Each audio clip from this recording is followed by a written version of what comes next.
দূষিত তেলাপিয়া খেয়ে মৃত্যুর কোলে ঢলে পড়েছেন এক নারী। যুক্তরাষ্ট্রের ক্যালিফোর্নিয়ার অঙ্গরাজ্যে ঘটেছে এমন ঘটনা। প্রাণঘাতী ব্যাকটেরিয়ায় সংক্রমণিত এক তেলাপিয়া মাছ খেয়ে ওই নারীর 4 অঙ্গ হারিয়েছেন, খবর ডেইলি মেইলের। ভুক্তভোগী ওই নারীর নাম লরা বারাজাস। গত বৃহস্পতিবার তার জীবন রক্ষায় সার্জারি হয়েছে। এর আগে তিনি প্রায় 1 মাস ধরে হসপিটালে ভর্তি ছিলেন। প্রাণে বাঁচার জন্য হসপিটালে লড়েছেন। প্রতিবেদনে বলা হয়েছে লরা 6 বছর বয়সী এক ছেলের মা। গত বছরের জুলাইয়ের শেষের দিকে তিনি স্থানীয় এক বাজার থেকে একটি তেলাপিয়া মাছ কিনে আনেন। এরপর তার নিজে রান্না করেন এবং সন্তানকে নিয়ে খান। এতে তার সন্তানও অসুস্থ হয়ে পড়েছিল। লরার বন্ধু আন্না মেসিনা এক সংবাদ মাধ্যমে বলেছেন, এটা আমাদের জন্য অনেক বেদনাদায়ক এবং ভয়ানক একটি তথ্য।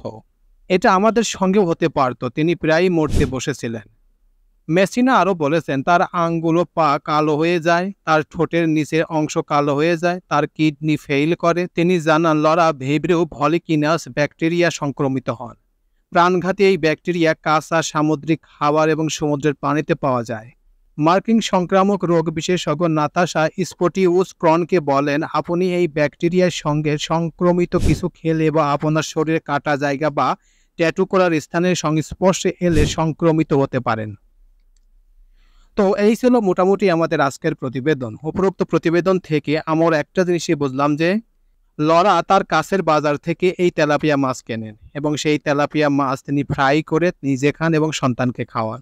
খাওয়ার পরে তিনি এরকম অসুস্থ হয়ে পড়েন, তার এসব সংক্রমণ ধরা পড়ে, তিনি মৃত্যুর হাত থেকে বেঁচে আসেন। তো পরিশেষে আমরা একটা জিনিসই বুঝলাম যে আসলে বাংলাদেশের অনেক মানুষই যখন হোটেলে খান কিংবা হোটেলে খাওয়ার পরে দেখা যায় কি তেলাপিয়া মাছের দাম কম, তখন তারা তেলাপিয়া মাছটাকে বেশি সিলেক্ট করেন।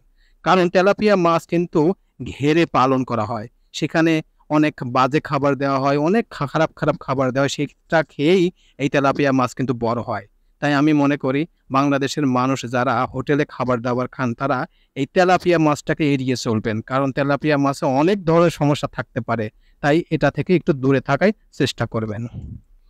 প্রিয় ভিউয়ার্স, আমার এই তথ্য এবং ভিডিওটি যদি আপনাদের কাছে একটুখানি ভালো লেগে থাকে তাহলে অবশ্যই লাইক, কমেন্ট, শেয়ার করবেন এই ভিডিওটি। আর যারা এখন পর্যন্ত আমার এই চ্যানেলটি সাবস্ক্রাইব করেন নাই তারা দ্রুত আমার এই চ্যানেলটি সাবস্ক্রাইব করে রাখবেন। তো আজকে এই পর্যন্তই, সবাইকে ধন্যবাদ জানিয়ে এখানেই শেষ করছি। আল্লাহ হাফেজ।